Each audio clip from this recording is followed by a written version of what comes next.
आ गए आप।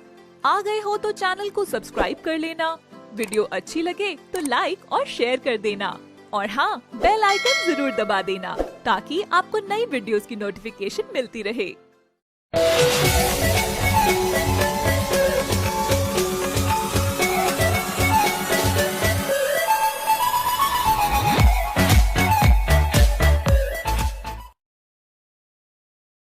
ये कहानी है प्रीतमपुरा नामक गांव की, जहां पूजा अपने बूढ़े पिता के साथ रहती थी। पूजा की माँ उसे जन्म देते ही चल बसी, तो पूजा की देखभाल और घर और बाहर की सारी जिम्मेदारी उसके पिता के कंधों पर ही आ गई थी। इसलिए वो रोज सुबह जल्दी उठकर घर का सारा काम करते थे और पूजा भी अभी छोटी थी, इस कारण वो अपना और उसका खाना लेकर मजदूरी करने जाते थे।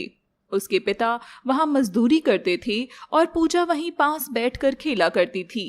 फिर एक दिन पूजा और उसके पिता खाना खा ही रहे थे कि तभी वहां एक छोटा सा गाय का बच्चा आ जाता है। उसे देखकर पूजा उससे कहती है, मुझे लगता है तुमको भूख लगी है, पर हमारे पास तो फालतू रोटी नहीं है।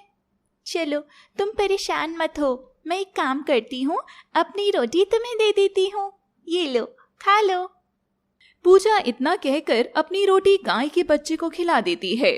फिर पूजा के पिता उससे कहते हैं, बेटी पूजा, ये क्या किया तुमने? अपने हिस्से की रोटी इसे खिला दी, अब तुम्हें भूख लगेगी। नहीं पिताजी, मुझे वैसे भी भूख नहीं है और ये गाय का बच्चा मुझे ज्यादा भूखा लगा। आप मेरी चिंता मत करिए और अब वापस काम पर जाइए।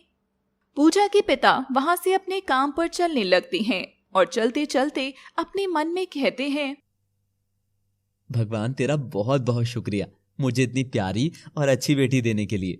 पर कभी कभी डर भी लगता है कि कहीं उसके अच्छे स्वभाव के कारण उसके साथ कभी कुछ गलत ना हो जाए। अगले दिन पूजा के पिता सुबह सुबह पूजा से कहते हैं, बेटी पूजा, मुझे माफ कर दे, आज घर में खाने के लिए कुछ नहीं था तो मैं ये डबल रोटी लेकर आ गया। पर पिताजी, आपके पास तो पैसे नहीं थे, तो आपने ये डबल रोटी कैसे खरीदी? अरे ये ज्यादा महंगी नहीं आती और इतने पैसे मेरे पास थे कि मैं ये खरीद सकूं, और तू इन सब बातों की चिंता मत कर। पिताजी, आप भी चिंता मत करिए, मुझे तो रोटी खाना इतना पसंद नहीं है, बल्कि ये डबल रोटी ज्यादा पसंद है। पूजा के पिता जानते थे कि पूजा झूठ बोल रही थी, पर वो भी क्या करते, अपने हालातों के कारण वो भी मजबूर थे। इतना कहकर दोनों घर से काम पर चले जाते हैं। कुछ देर बाद वो गाय का बच्चा फिर से पूजा के पास आ जाता है, जिसे देखकर पूजा उससे कहती है, आज मेरे पास तुम्हें देने के लिए रोटी नहीं है, बस ये डबल रोटी है। पता नहीं तुम्हें कैसी लगेगी, आज तुम इसे ही खाकर देख लो। फिर पूजा वो डबल रोटी गाय के बच्चे को खिला देती है। अगले दिन वो गाय का बच्चा दोबारा आता है। पूजा उसे रोटी देती है पर वो नहीं खाती, तो पूजा उससे कहती है, मुझे लगता है तुम्हें वो कल डबल रोटी ज्यादा पसंद आई है। ठीक है, मैं एक काम करती हूँ, कल से तुम्हारे लिए डबल रोटी ही लेकर आऊंगी। फिर पूजा अक्सर ऐसे ही करने लगी। वो रोज गाय के बच्चे को डबल रोटी खिलाने लगी। पूजा के पिता जानते थे कि उनकी बेटी अपना खाना दूसरों को खिला देती है, जिस कारण वो हमेशा पूजा के लिए एक रोटी छोड़ देते थे। फिर कुछ दिनों बाद उस गाय के बच्चे के साथ भी गाय भी आ जाती है, जिसे देख पूजा उन्हें कहती है, गाय माता, मुझे लगता है कि आपका ही बच्चा है। अच्छा, आज आप भी इसके साथ डबल रोटी खाने आए हो? ठीक है, मैं अभी लेकर आती हूँ। फिर पूजा जो भी डबल रोटी लेकर आई थी सब उन दोनों को खिला देती है, यहाँ तक कि अपने हिस्से की भी। पूजा उस दिन कुछ भी नहीं खाती। फिर पूजा उन्हें खाना देकर अपने पिता के पास जाती है। फिर उसके पिता उससे कहते हैं, बेटी पूजा, तू रोज अपना खाना जानवरों को खिला देती है और खुद भूखी रहती है। पिताजी, इस जगह इतने लोग भी नहीं रहते और वो दोनों मुझे भूखे लगे। अगर मैं एक दिन अपना सारा खाना उन्हें दे भी दूंगी तो भी मुझे कुछ नहीं होगा और मुझे ऐसा करने से खुशी मिलती है। अच्छा ठीक है मेरी प्यारी बच्ची, चल अब ये ले, मैंने तेरे लिए एक रोटी बचाई हुई थी, ये खा ले। अगले दिन पूजा के पिता की तबीयत बहुत खराब हो जाती है, जिस कारण वो काम पर नहीं जा पाते। तो वो पूजा से कहते हैं, बेटी पूजा, आज मेरी तबीयत बहुत खराब है, इस कारण मैं काम पर नहीं जा सकता। पर अगर मैं काम पर नहीं जाऊंगा तो आज का खाना कैसे बनेगा? मैं तो मजदूर हूँ, रोज कमाता हूँ और रोज ही खाता हूँ। मुझे समझ नहीं आ रहा मैं कैसे करूँ। पिताजी, आप चिंता मत करिए, मुझे वैसे भी भूख नहीं है, बस आप आराम कीजिए। कुछ देर बाद वो गाय का बच्चा वहीं आ जाता है, जिसे देखकर पहले तो पूजा बहुत हैरान हो जाती है। फिर वो कहती है, अच्छा, आज मैं वहां नहीं आई तो तुम यहीं मेरे पीछे पीछे आ गए, पर आज मेरे पास तुम्हें देने के लिए कुछ नहीं है।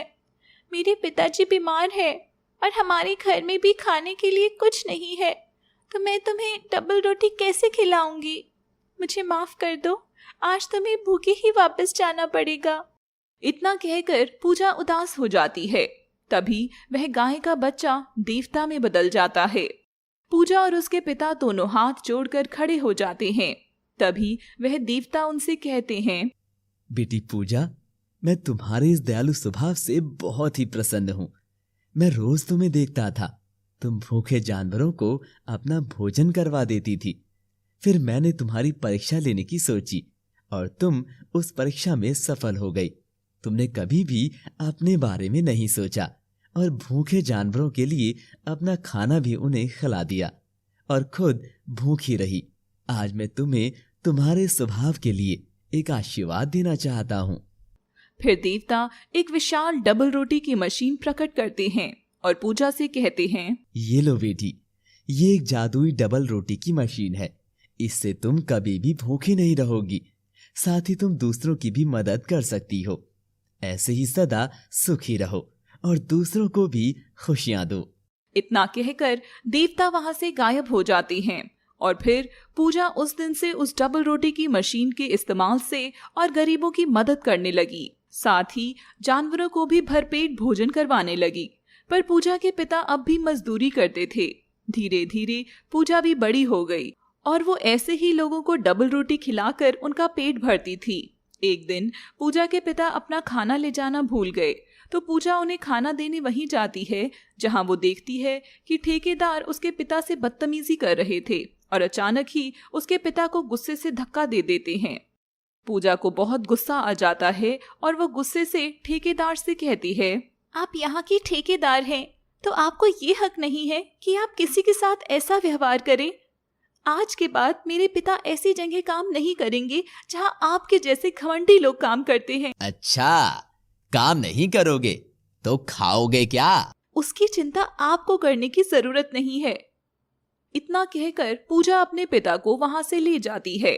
फिर ठेकेदार मन में सोचता है, एक गरीब मजदूर की लड़की में इतना घमंड कैसे आ गया और उसे जरा भी खाने की चिंता क्यों नहीं थी?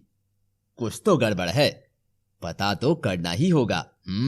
फिर ठेकेदार को कुछ लोगों से पता चलता है कि पूजा और उसके पिता रोज बहुत से गरीब इंसान और जानवरों को खाना खिलाते हैं।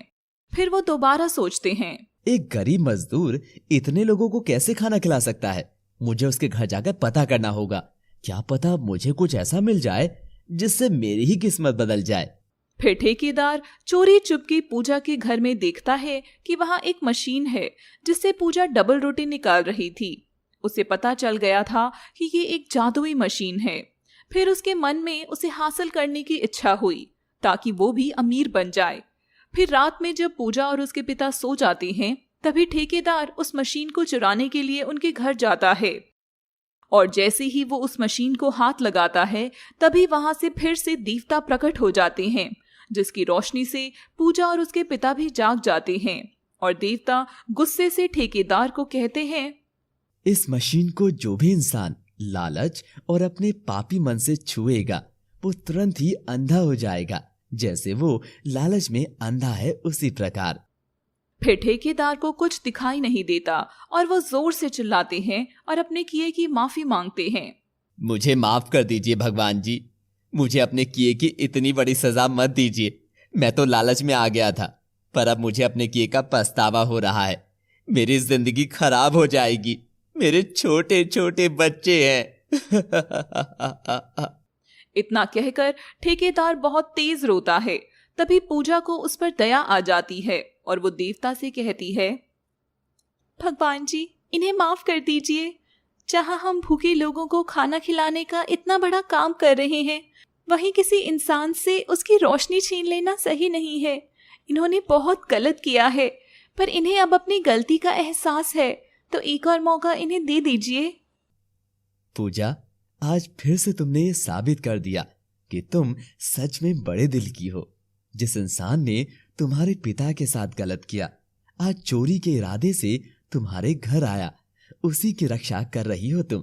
ठीक है, सिर्फ तुम्हारे कहने पर इसको एक और मौका दे रहा हूं, पर अगर इसने किसी भी गरीब के साथ गलत किया तो उसकी सजा इसे जरूर मिलेगी। इतना कहकर देवता चले जाते हैं और ठेकेदार की आंखों की रोशनी वापस आ जाती है। फिर वो कभी भी किसी के साथ गलत नहीं करता और पूजा भी अपना डबल रोटी भूखे और जरूरतमंद को खिलाने का काम करती रहती है। तो चैनल को सब्सक्राइब कर लेना, वीडियो अच्छी लगे तो लाइक और शेयर कर देना, और हाँ, बेल आइकन जरूर दबा देना ताकि आपको नई वीडियोस की नोटिफिकेशन मिलती रहे।